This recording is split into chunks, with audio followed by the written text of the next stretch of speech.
She's guilty. There's no doubt about it. The prosecutor's voice cut through the courtroom like a knife.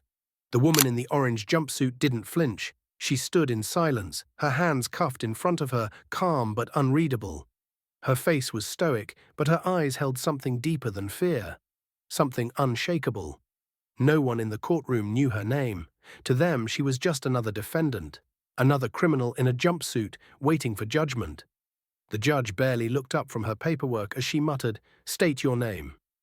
The woman opened her mouth, but before she could speak, the heavy double doors at the back of the courtroom creaked open. The sound of polished shoes echoed like gunfire across the floor. Heads turned, and then in stepped a man in full naval dress uniform, rows of medals gleaming against his chest. Behind him followed 24 sharply dressed men, military, intelligence, special ops. The courtroom fell still. The Admiral's presence alone was enough to silence everyone, but it was his eyes, locked on the woman in the jumpsuit, that made the air turn electric. The judge stared in confusion. The prosecutor dropped his pen. And then the Admiral said her name.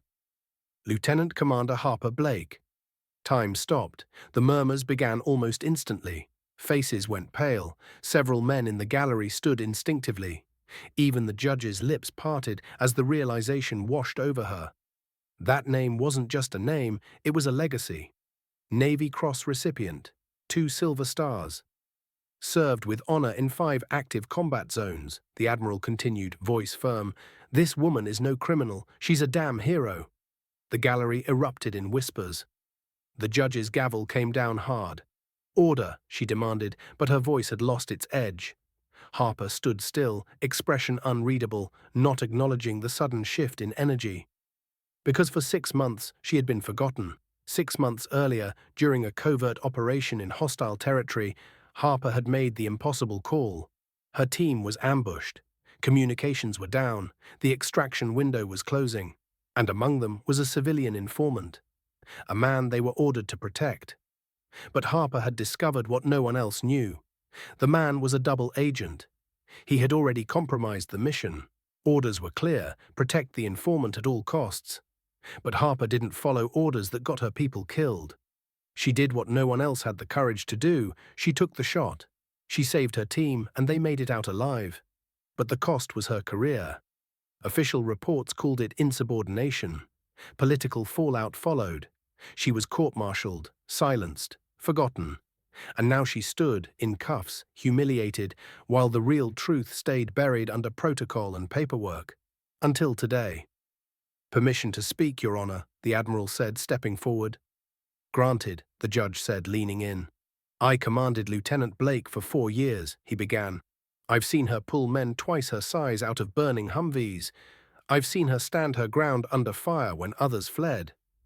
And I've seen her take responsibility for a decision she didn't have to make, because she believed protecting her people mattered more than protecting herself." The judge narrowed her eyes. "Explain." The Admiral paused.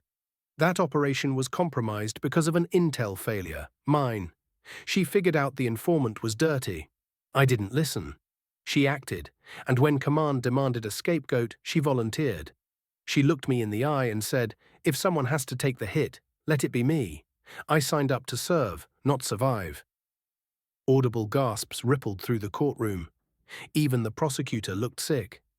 For the first time, Harper raised her head. Her voice was steady.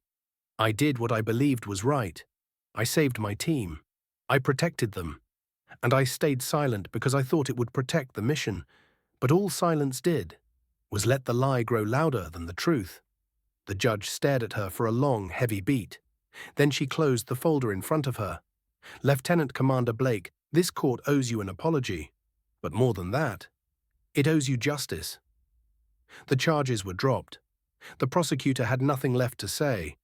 The gavel came down one final time, but this time it wasn't judgment. It was liberation. As the cuffs came off, the courtroom that had once viewed her with suspicion now rose to their feet in thunderous applause. Even the bailiff stood at attention.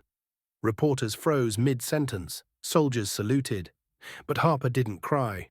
She didn't smile. She just turned to the Admiral and said softly, "Thank you for remembering who I am." He looked at her, pride in his eyes. The world may have forgotten, but your brothers never did. Because sometimes the strongest warrior is the one who stands alone, until the truth walks in wearing medals. So never assume guilt by what someone wears or where they stand in the courtroom. Because sometimes the woman in the jumpsuit is the only one in the room who actually did the right thing. Before we wrap up, we'd love to know, where in the world are you watching from? Drop your city or country in the comments and let's see how far this story has reached. If this story touched you, subscribe to the channel, hit that like button, and drop a karma in the comments below.